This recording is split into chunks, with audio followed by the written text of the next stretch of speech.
Okay, good morning. My name is Bill Davies, the moderator for this year's series of legislative breakfasts that, at least at the beginning, are going to be legislative breakfasts without food.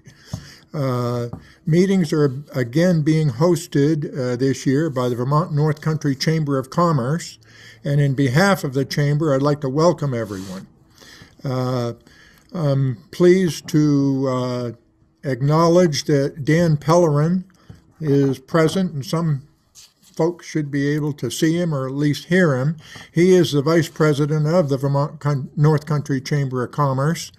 And if there's anyone participating this morning who does not already receive email notification with reference to these breakfasts, please contact Dan and give him your email address, and your name will be added to the list. Now, his email address is vice-president@vtnorthcountry.org. I also want to express great appreciation to NEK-TV for allowing us to use their facilities as the host for this, our first Zoom legislative breakfast. And I especially extend great appreciation to Todd Perano for allowing me to be present here this morning and making sure that things are working, because my technology knowledge is zilch. I'm pleased this morning to welcome Representatives Mike Marcotte, Mark Higley, Paul Lefebvre, Brian Smith, and Woodman Page, each of whom has confirmed his participation this morning. Are there any legislators who I have missed? Okay. I know that Representative Vicki Strong had sent her regrets, and also I understand that Catherine Sims indicated that she wouldn't be able to be present. This morning's orientation meeting is being held for the purpose of allowing our legislators the opportunity to present to the citizens of Orleans County the issues with which each of them expect the legislature to be dealing this year.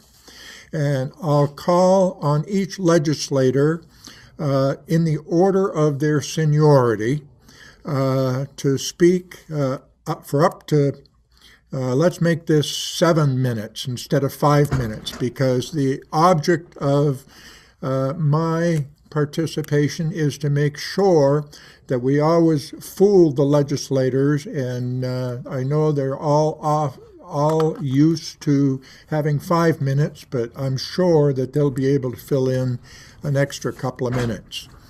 But in order to allow for participation from the citizens of Orleans County, I still like to allow time for questions and response from the participants. So we need to relatively strictly apply the time limits. And as indicated, after all legislators have spoken, we'll open the floor to the audience for short questions and comments. In introducing the legislators, I will make note of the committee or committees to which I believe each has been assigned. I understand that the legislators' website is not always 100% accurate, so I would ask that the legislators correct me if I am incorrect.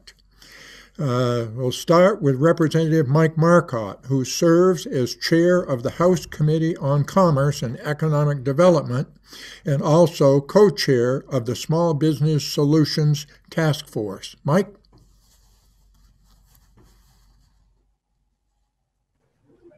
Good morning, Bill. Thank you for this opportunity, and also Dan and the Chamber, thank you for sponsoring this time with us this morning. I just want to let everybody know, in case you hear some background noise, I'm at work. So you may hear a beeping or two or the cash register going off, I hope. But just want to make sure that everybody realizes that I'm here at work. I do want to let everyone know number one, what we did last year during the pandemic, the coronavirus relief funds that were put out. Through my committee, we put out over $300 million in relief dollars for our business community. But we also stood up programs such as Everyone Eats, so that people around the state who have food insecurities would be able to receive meals every day. But on top of that, it was a kind of a win-win for our restaurants because they were part of that program, and they continue to be. That program continues to go on. Will go on at least through June. But it also helped our farmers so that our restaurants were at purchasing at least 10% of their food products, vegetables or meats, proteins from local farmers. So it was a win-win-win for everyone. Right now, we're continuing to work on, in my committee, work on COVID relief issues for our business community. We just passed, we had a portion in H315, which was the appropriations bill, but we just passed a $10 million package for businesses that fell through the cracks, that weren't able to access any funding whatsoever from the federal government or state or the state relief funds because of restrictions that were put on those monies. These are businesses that started after the pandemic, well, after February 15th, according to the federal guidelines. They weren't able to access any dollars. And so we have used $10 million of state general fund money to assist them. They have top priority for the first 30 days of getting that, getting those funds. Right now, it's in the Senate. We're hoping that the Senate passes it very quickly. We have until the end of this month to get that money out because of the payroll protection program number 2 expires on March 31st, and we tied this program with that. We want to make sure that all businesses will first go to the federal funds and then have to document that they were not eligible and then come to this program. So we're hoping that the Senate will be able to get this passed. We are working on an economic development bill this week that will be getting out by the end of the week. Some pieces of that have to do with better places. That was a program that we looked at last year. We were unable to get it through the end line because of COVID, but it was stood up by the Agency of Commerce as a pilot program, working with other nonprofits throughout the state. They raise the dollars. It assists communities in providing different things. Could be an area on Main Street that would help people, help the businesses be able to expand outdoors during this issue of the virus, so that they could provide more meals outdoors, different things like that. They're very small grants, but it also has a crowdfunding component to it. So stay tuned for that one. I think this is something that will really help our communities. We're also looking at funding for Vsat, which is the Vermont Center for Emerging Technologies, to help recapitalize their fund. They help the technology field startups get started in Vermont. Vermont is becoming known for its technology, and so we want to look at them to help them. We also started a program last year with the Corona Relief Funds with the Vermont State Colleges. We provided $2.3 million to the colleges last fall. They stood up a program very quickly. Through all the state colleges, they were able to provide courses for free for people who lost their jobs because of the pandemic or were underemployed because of the pandemic. or had to leave their work because of health issues or having to take care of people. So it also included wraparound services. There were 971 people that took advantage of this program. They received 1,368 courses. We want to stand this program up again.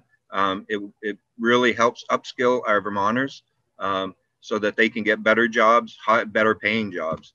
So that's some of the things that are going on in commerce. I know Catherine isn't here today, but broadband is another huge issue that we need to try to tackle. I know that there's 300 million coming with this new stimulus money that's coming into the state. We will also be looking at other dollars that are in there that are extremely flexible dollars. I was on a Zoom last week with Representative Welch and others. He was telling us a little bit more about the bill. We also heard that Senator Leahy was able to get another $400 million coming into the state. I know that a lot of that money will be earmarked for businesses, and we'll be looking at that. So I think we're going to be quite busy when we come back. And with that, I'll turn it over to you, Bill. Thank you. Thank you very much, Mike. And I liked your timekeeping. That made it very easy. Next, I'd like to call upon Representative Mark Higley. And Mark serves as a member of the House Committee on Government Operations, the Legislative Committee on Administrative Rules, the Vermont Forest Carbon Sequestration Working Group, and the Special Recount Panel. And I would say that sounds like quite a lot of work. That's quite a mouthful, Bill. Thank you, Bill. Yeah, so Representative Mark Higley now sitting on government operations after a couple of years on energy and technology. Requested to go back to GovOps just because 10 years ago I was on the committee when we did our last redistricting after the new census figures came out. That's something we will be taking up again. We had to push out a bill to change some dates because the census figures aren't going to be coming out until the end of September. They're usually out now. So that's not going to allow the Legislative Apportionment Board to do their work in a timely manner. But we should start in next session, next January, with that redistricting process. There is some preliminary figures in. It looks like overall the state population has decreased by about 2,000 people. As you can imagine, Chittenden County is growing. Other sections in counties in Rutland, Bennington, and Windham have decreased.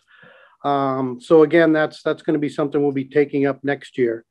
Another issue we did right off the bat in government ops is allow for town meetings to take place through Australian ballot or move their dates, which everybody's taken advantage one way or the other of that. We took some preliminary testimony and it looks like it's going to pass in the Senate. A bit of a concern to me. That's continuing, at least during the general elections right now, the mailing out of all ballots to all registered voters in the state of Vermont. That's going to be looked at as it's going to PROPS as well. Looks like maybe a $1.5 million a year proposal with an $800,000 kickoff to get things in place, I guess. Again, I can talk about more about that, but I have some real concerns with that. Another big issue, of course, that we're taking up in GovOps is the pension issue. You may have heard that the Treasurer, Beth Pierce, has come out with some suggestions. The entire pension shortfall is about $2.9 billion. We do need to do something. Again, we're just starting to take testimony in GovOps. So I'm not just sure where that's going to go. I did talk with some folks out in California in regards to options. We're not the only state that's having this issue right now. There are options out there. So I'm hoping that they can come in and testify before our committee with what some of these other states are doing. They are actually, a lot of them going from what they call a defined benefit program to a contribution program, and it seems to be working. Again, it's something that's need to happen because as we continue down this road, more and more general fund money is going to have to be used up to prevent further shortfall. Again, Mike had mentioned broadband a little bit.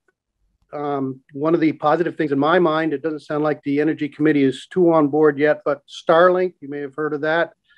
It's a $500 basic initial fee with $100 a month after that. It seems like some folks in the area or in Vermont are having some luck with that. It looks like there's $1 million more in this mini COVID relief bill that we put out for line extensions, but they're looking at an additional $35 million for some broadband money as well in a bill that they're coming out with, I believe, this week. Another concern for me has been for years, and I've spoken about it. I went into General Housing and Military Affairs just a week ago Friday. This is they're pushing again for registration of home improvement contractors. Again, a real concern for me. It's any folks that do a job over $2,500, that includes materials and labor, needs to be registered. Registration is a form of licensure, so it requires you to be current with all federal and state taxes, child support payments, insurances, you name it. There's a provision in there for any job over $1,000 needs to have a written contract. The only other regulated industry in the state of Vermont that requires a written contract is funeral directors. I have a lot of other concerns with that and have spoken out about that, but that seems to be on track again. And I guess there's, as usual, GovOps does charter changes. So we'll be looking at Winooski's charter changes, Montpelier's charter changes, and the most recent ones of Burlington. That may not actually come out until next year, but that's another thing that GovOps does. And I guess I can actually, another thing I'd like to mention is I signed on with a couple of Vicky's bills. One is considered like a healthcare freedom bill in regards to vaccinations. I think it's really important that folks have a choice. There are a couple other bills down there. One that would do away with a religious exemption, which we have now after doing away with the philosophical years back. And also another bill to allow, I believe it's 16 through 18-year-olds to get the vaccination without their parental permission. So I'm not sure which ones will be taken up and moved along, but we've got some corresponding bills out there that I signed on with Vicky. So I guess I'll leave it there, and there's plenty more, but I'll give somebody else an opportunity. Thank you. Thank you, Mark. Now I'd like to call upon Representative Paul Lefebvre, who serves as a member of the House Committee on Natural Resources, Fish and Wildlife, the Joint Energy Committee, the Working Group on Water Quality Funding, and the Commission on Act 250 the next 50 years. And I think Paul also really is bored with his legislative duties and needs a few more committees. Paul?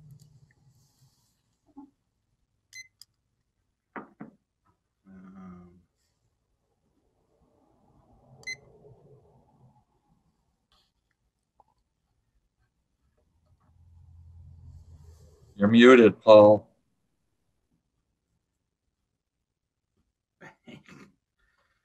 I'm trying to unmute him. Paul, you're muted.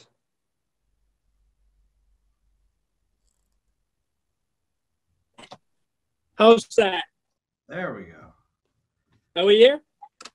All right. Well, thank you, Bill. I was interested with your introduction about giving us another 2 minutes. I guess our reputation of being long-winded has caught up with us finally. But anyway, I am on this is my fourth term in the legislature, and I've served all 6 years so far in the Committee of Natural Resources and Fish and Wildlife. It's an 11-member committee, and it's heavily controlled by the majority party, and which accounts for the agenda we've been having so far. We've passed out 2 bills One deals with water degradation, which basically is an attempt to prevent any water being discharged into wetlands. Wetlands are classified as 3 classifications: 1, 2, and 3. 1 being the most valuable in terms of its assets, as far as habitat goes and the purity of the water. And there was great concern that these wetlands might be more or less contaminated by any kind of mass projects, such as laying underground pipelines. That bill got wholehearted support in the committee. It passed out 11 zip, and I suspect it will be one of the first things to come onto the floor when we go back. The other bill is a little more controversial. That was the bottle bill, and it's a bill that will expand the bottle bill as we know it now. It will take in all wine bottles, all plastic containers, with the exception of dairy containers, and it will also raise the deposit from a nickel to 10 cents. This was a very well orchestrated bill. We heard a lot of testimony from the advocates, especially the Vermont Public Research Group, which pushed the bill very hard. And we had conflicting testimony in terms of the impact that's going to have on our landfill. As some of you may know, we deal with plastic and glass through both redemption and recycling. And by moving more and more of the plastic and the glass into redemption, we're afraid that it's going to basically undermine our ability to recycle, especially with plastic. The clean plastic water bottles that you see, they're one of the great money makers for these transfer stations as far as their redemption goes. And now they're going to be taken out of that stream and put into the redemption stream. And I think we have a question of capacity, whether or not some of these small stores who now, where you bring your bottles back, now with the added articles to be redeemed, the water bottles especially is going to make it very difficult for these small mom and pop stores to find the space, to find the capacity to hold on to this before they're picked up. And the other deal is also along the Connecticut River, with this additional cost on raising deposit, is just another really a fear of driving more people into New Hampshire to do their shopping. Because as we increase redemption, what we are redeeming, there's a cost for that, and there's a handling cost, and it's going to show up in terms of what the consumer pays for a 6-pack or a 12-pack or bottles of wine or any of these things. Anyway, that bill is now going on to Ways and Means, which is the House committee that takes a look at any bill that deals with revenues. And I expect, unless they make any kind of really profound changes, it will come up onto the floor in the next 2 weeks. Mike, there are 2 issues I'm getting a lot of emails on, and you've probably heard about them. There's a real orchestrated attempt now to change the way we manage wildlife. And one of the bills would basically ban trapping, and would also ban hunting bear with dogs. The other bill would change how the Fish and Wildlife Board jurisdiction over managing wildlife by adding something called the Environmental Stewardship Board, which would have oversee responsibilities. It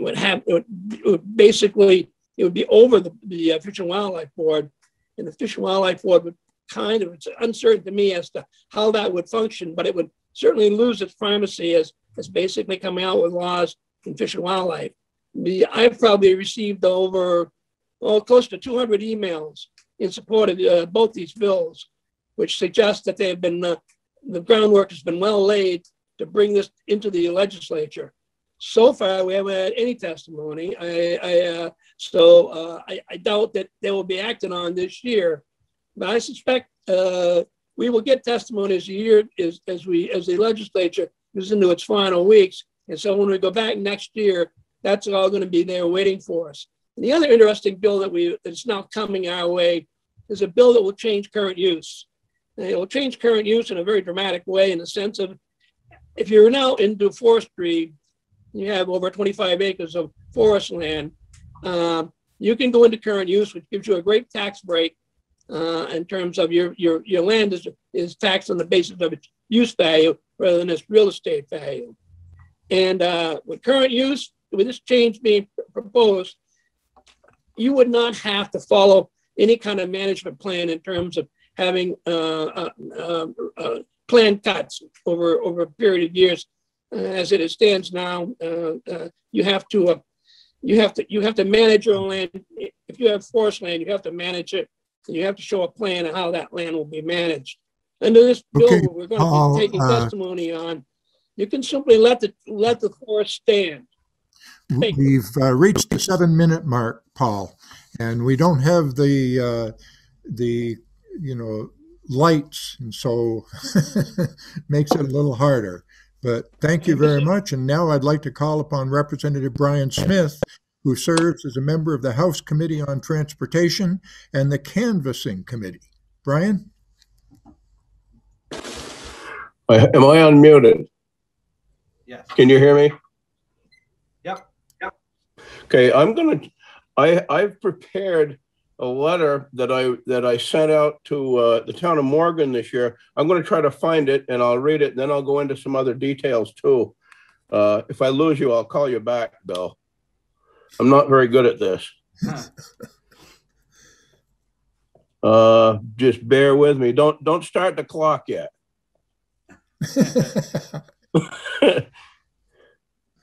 Oh, dear. Okay, here we go. Clock is starting. Okay, that'll be fine. It took me 3 tries to get appointed, 3 requests to get appointed to transportation, what I wanted when I first got elected. And I've been working on trying to get some paving money directed in this direction. And we came up with, at the end of the year, we had an extra $50 million, and it was from the federal government. And I started making a lot of phone calls, and I think Senator Ingalls helped me out a little bit too. We got $800,000 to do 4.8 miles of Route 111. It's going to be somewhere between the Dumas Road and Derby and where the ambulance outlet is at the Four Corners store in Morgan. It's a pretty bad road, especially when the ambulance is trying to get somebody back to the hospital in a hurry.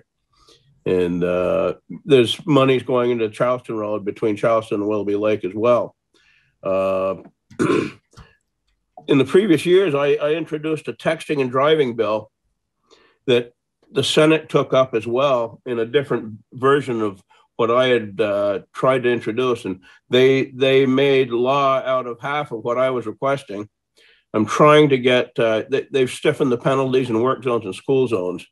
And I'm trying this year to make the points and make the fines much stricter anywhere where texting and driving is involved. And I noticed it yesterday. I've seen people coming in my direction and they're not looking where they're going. And it's a big concern to me.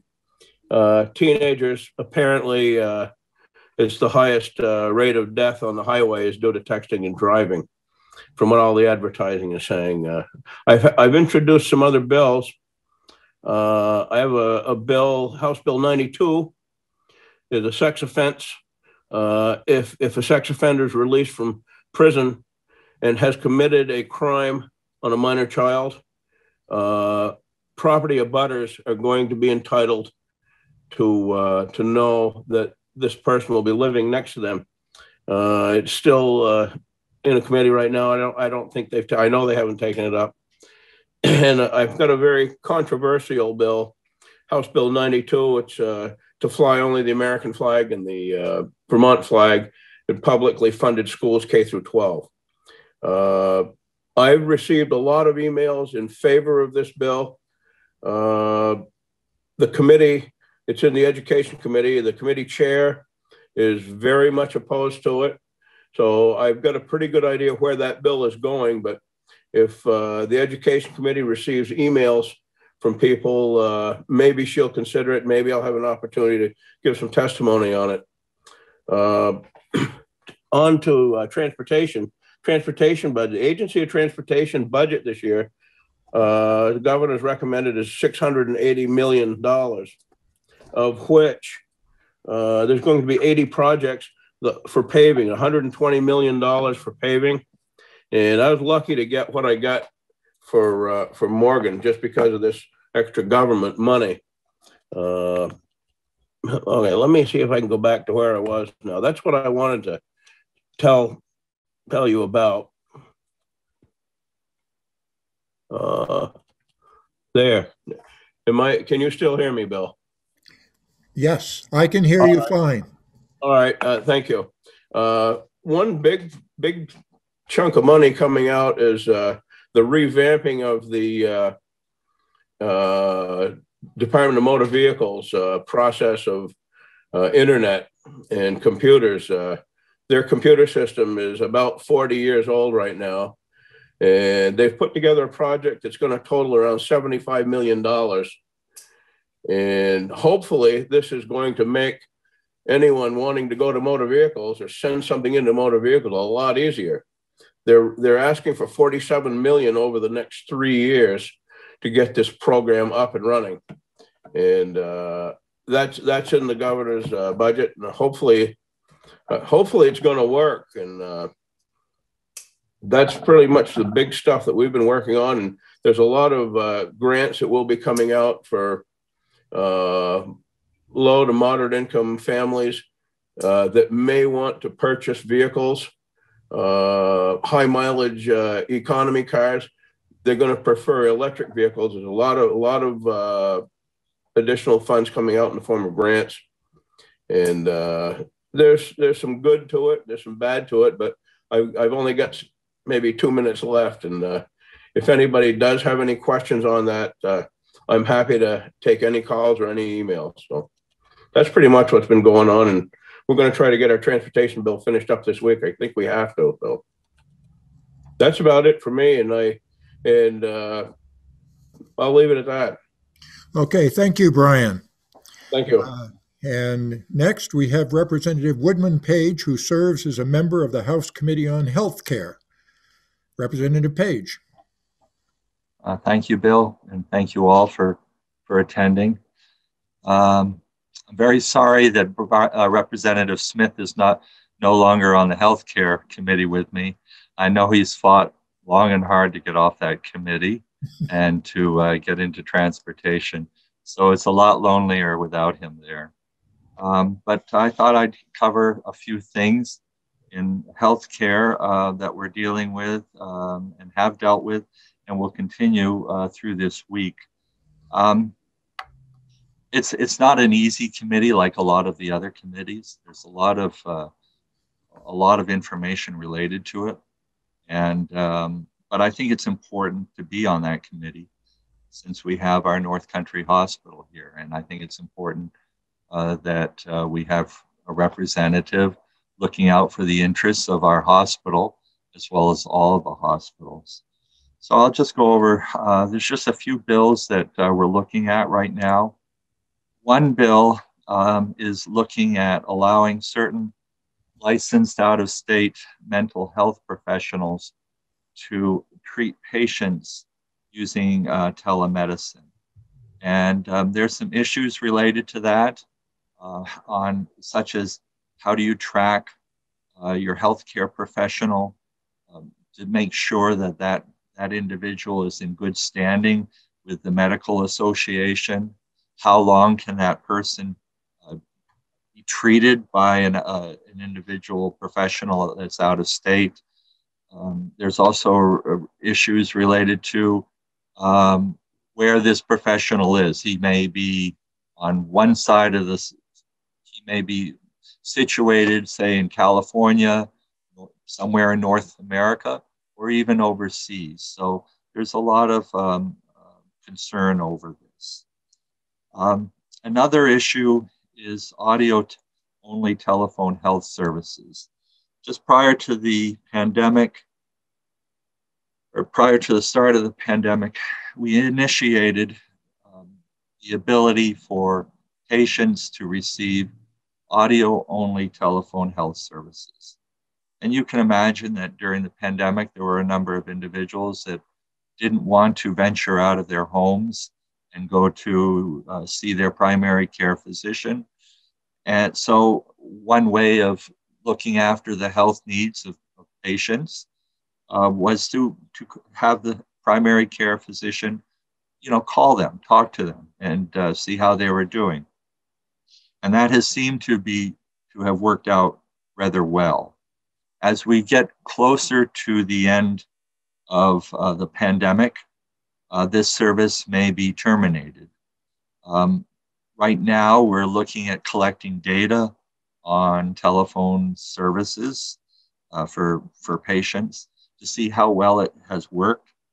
And here again, there are issues regarding payments.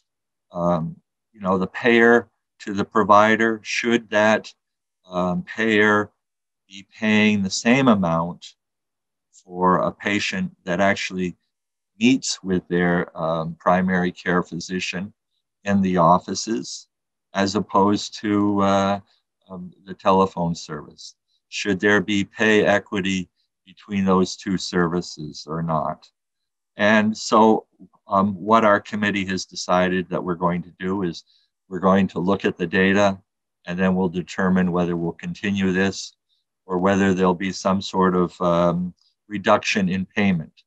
Also, there are a number of patients that receive their bill and they say, why the devil did I get such a high bill when I only talked to the doctor on the telephone? There are some patients that feel that those payments should be a lot less than actually going in to see their primary care physician. But with patients that are unable to get out because of the pandemic or may have psychiatric issues, this health service through the telephone has worked out fairly well during this period of time.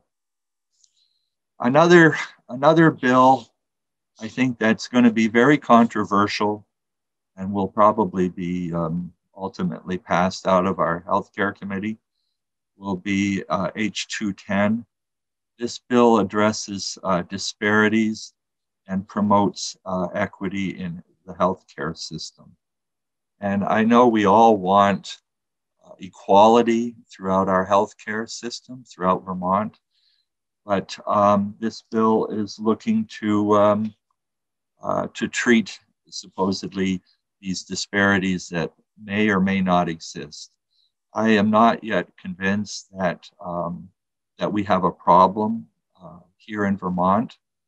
So I'm still looking over the bill and listening to the discussions that are occurring. This bill will also start up a new organization with the Department of Health. It'll establish a Health Equity Advisory Commission. That will probably cost about $250,000. It will also have a commission that will help advise that director. You're looking at maybe 24, 25 commission members. I think that's way too much personally. It's also looking at providing medical education to our doctors and nurses on cultural competency. And I think some of these things are already being taught in the medical schools, and I don't see a need for it. But I'll be open to further discussion on that. Another issue that we'll be discussing this week is the expansion of Dr. Dinosaur for non-citizen children, as well as providing pre- and postnatal health care for pregnant women that are undocumented. And I think there are some programs to help pay for this. They're not easy to get access to. And I think our committee will be looking in more detail on how to provide more support for these undocumented children as well as pregnant women. Another top. We've reached our 7-minute point. Okay. Thank you very much, Representative Page. Now we're at the point in the program where we're open to questions and comments from members of the audience. Those asking questions or making comments are asked to identify themselves and to indicate to whom the question or comment is directed. Now, if the comment is directed to everyone, you don't need to say anything. But if it's indicated, or if you would desire a response from just one or two of the legislators, please let us know. And again, please keep the questions or comments brief so we can afford as many people the opportunity to speak as possible. So who would like to start off? Well, I think the first person that appeared today as a member of the audience was Janine Young. And I have never known Janine not to have our comment or question. So since I've seen nobody that is quickly volunteering, I volunteer Janine Young. Janine. Thank you, Bill. Yes, I do have a question. I guess this one would go to Representative Page regarding H-248. That's the bill that would provide that a fetus be a legal person during the 3rd trimester. That would be in purposes of the criminal statute. So if someone were to hurt a woman who was pregnant in the 3rd trimester and the baby was died, then there would be a criminal penalty. I take it that that is not going to go very far, but what's your opinion on what's going to happen with that bill? Thank you. Representative Page.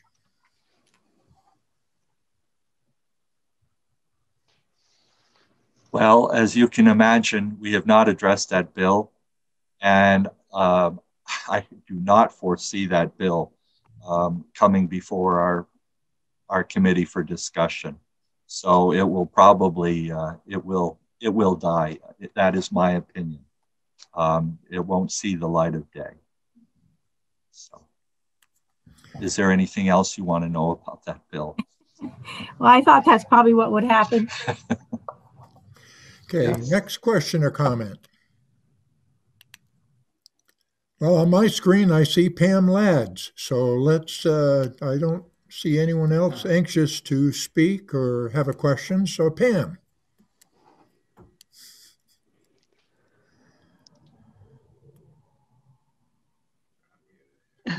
Good morning, Bill. I'll get you for that one someday. Let's see. I actually have a comment for Woody, which is I disagree with you about the need for training publicly in art. Pam, you're breaking up. I can't hear you, Pam. Missing from that. Pam, we can't hear you. Yeah. We can't hear you. I can't hear you anyway. Maybe No, if you turned off your. I think there is something wrong with the source, the microphone or whatever, because I am hearing you, but it's all broken up and I can't Turn off your video. Turn off your video, Pam, and then ask your question.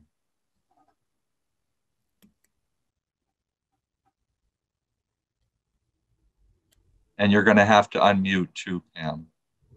And Bill, you have a question on chat from Eleanor.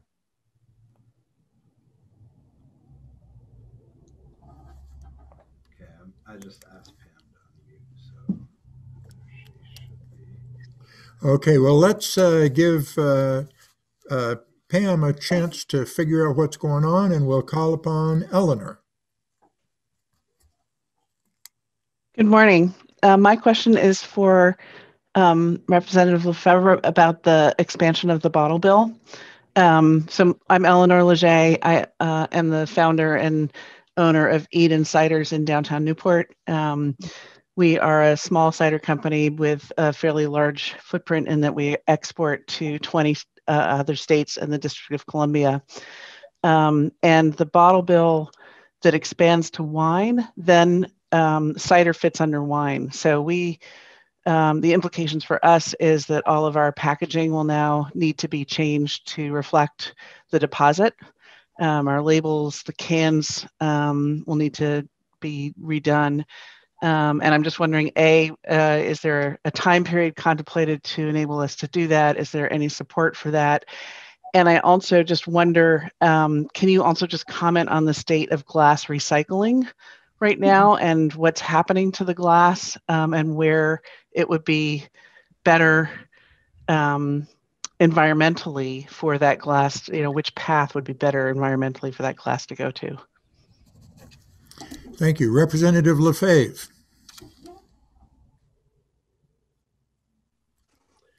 Thanks, Pam, for the question. I'll take the last part of it first. One of the problems that recycling centers were having was to get rid of their glass.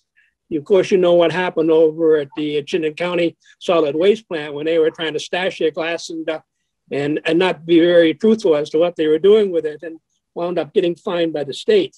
There's been a real difficulty in recycling glass. There's been attempts now to crush it and use it in place of sand and, as an element in paving roads. That technology is not really going full throttle yet. And the other problem with the glass right now is that the Chinese are no longer accepting it. We were doing a lot of sending glass to China. That's broken down as well. I mean, I would have supported the bottle bill if it was more narrowly focused. I think the idea of putting wine and glass bottles into the redemption stream makes more sense. I think it would be easier on the landfills, for example, and I think it would more people would then redeem their bottles as opposed to just throwing them away in the garbage.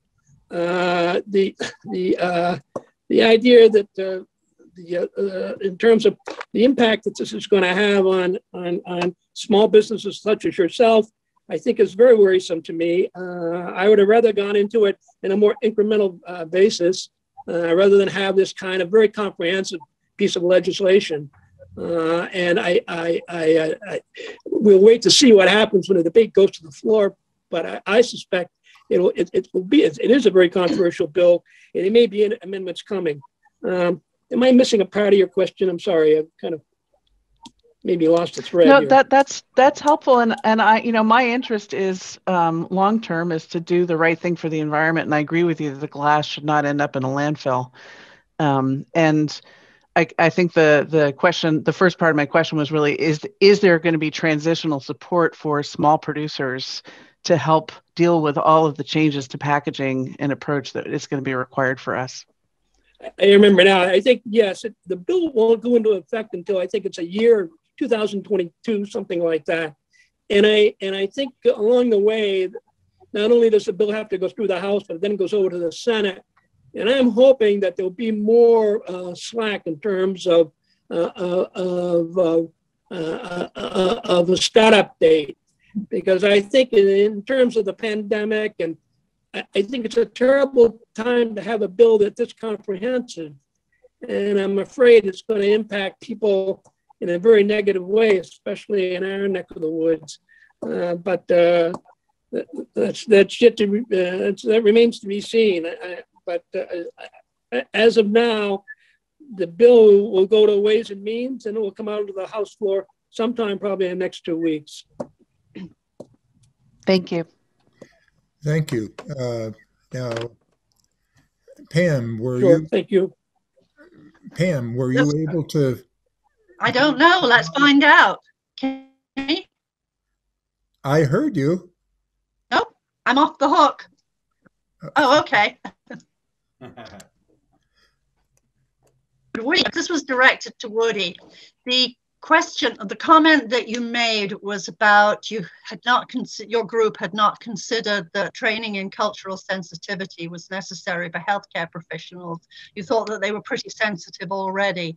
I would disagree with that, and quite strongly. And I think that that's something that probably some of us who have worked in healthcare for a long time could probably meet with your group or testify one of your things, and I think many of us would be happy to do that. But don't blow it off, it is an issue. Okay, thank you, Pam. Let me just say I'm not blowing it off. I listened to the witnesses that come before our committee. That's just one portion of the bill.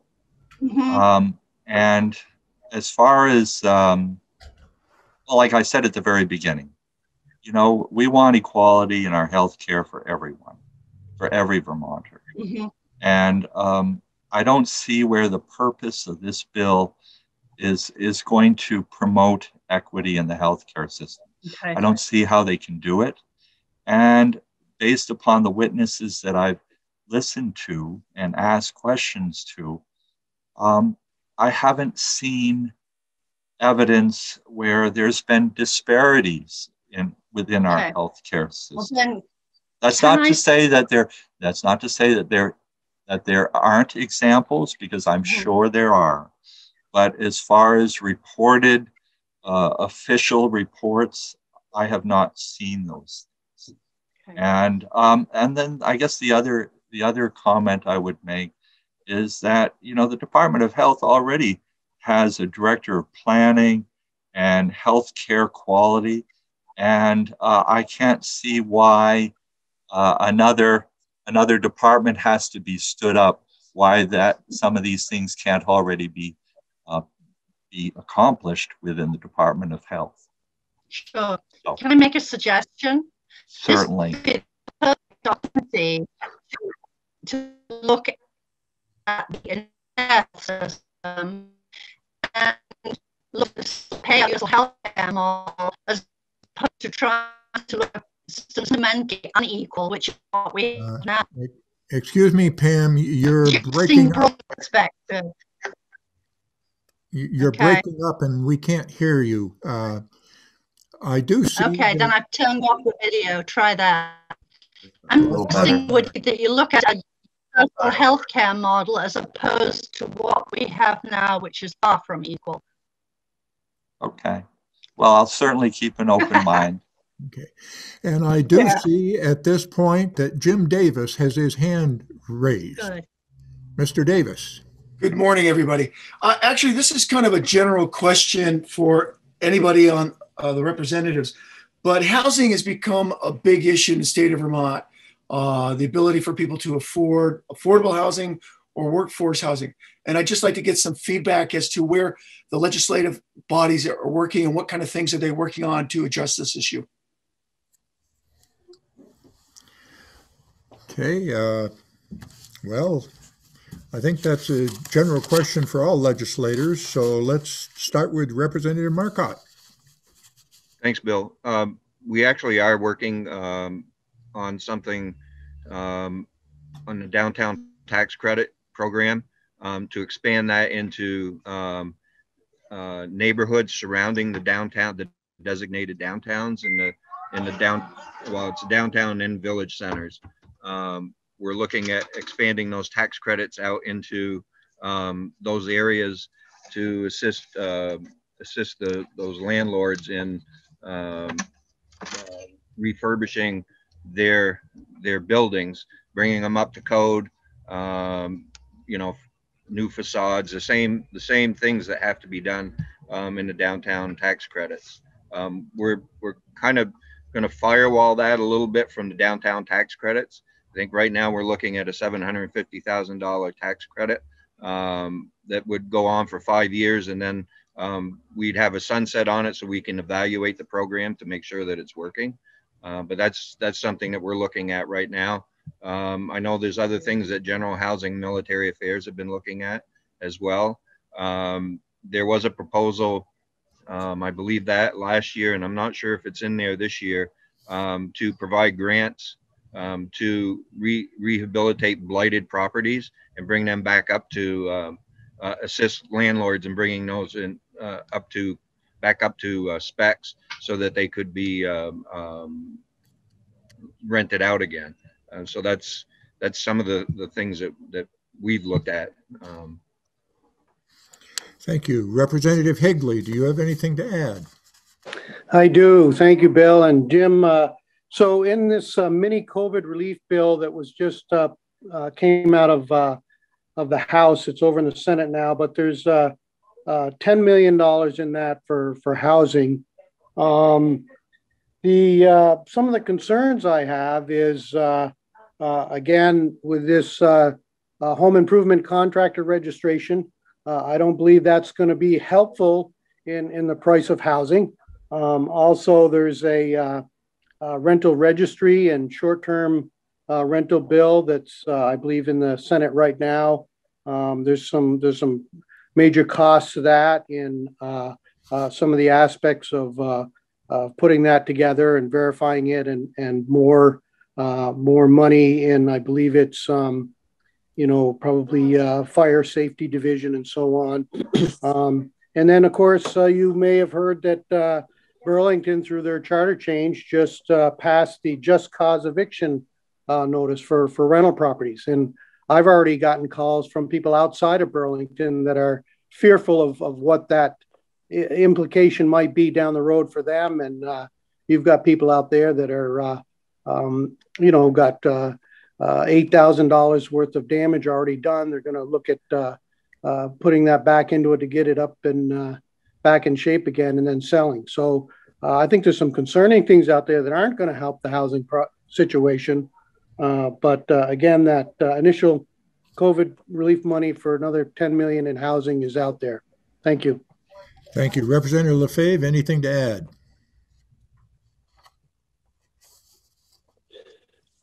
No, I would just confirm what Representative Higley has said. Our committee supported the COVID money going toward housing and conservation. I don't know how the money is going to be divided between the two. Being from the natural wildlife section, we put a bid in that some of it would be spent on conservation, and maybe as much as 40 to 50%. Thank you. Thank you. We've got a couple of minutes left. Representative Smith, anything to add?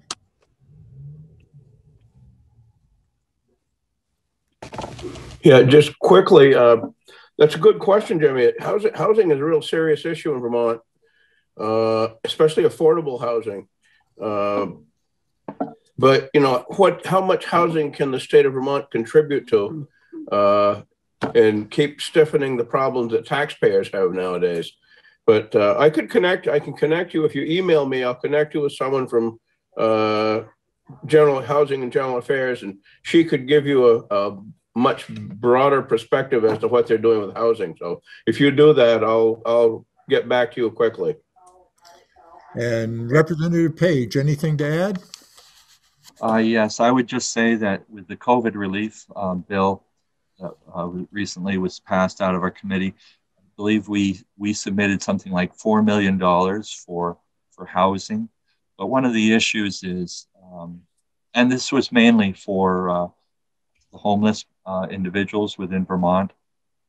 But one of my concerns and some of the issues that were raised was it's well and good to have housing for those that need it, but there also has to be other safeguards provided to help these individuals get onto their feet and to be productive, rather than just putting them into a hotel room and just leaving those individuals there. So there has to be some social services provided to many of these people that we're trying to help, and not just, as I said, put them in a hotel and let them fend for themselves. So, thank you. Thank you. That brings us to the end of this morning's legislative breakfast. I'd like to thank Dan Pellerin, the Vermont North Country Chamber of Commerce, and most especially Todd Perano for making this work, as well as all participating legislators. The next tentative date for the Zoom gathering is March 29th, followed by gatherings to be held on April 19th and May 10th. All of which will be from 8 a.m. until 9 a.m. At those meetings, we hope to resume our normal format of having one senator and 2 representatives speak about their activities in Montpelier. However, as everyone knows, so much is up in the air that we can't make any promises. And thank you all for participating.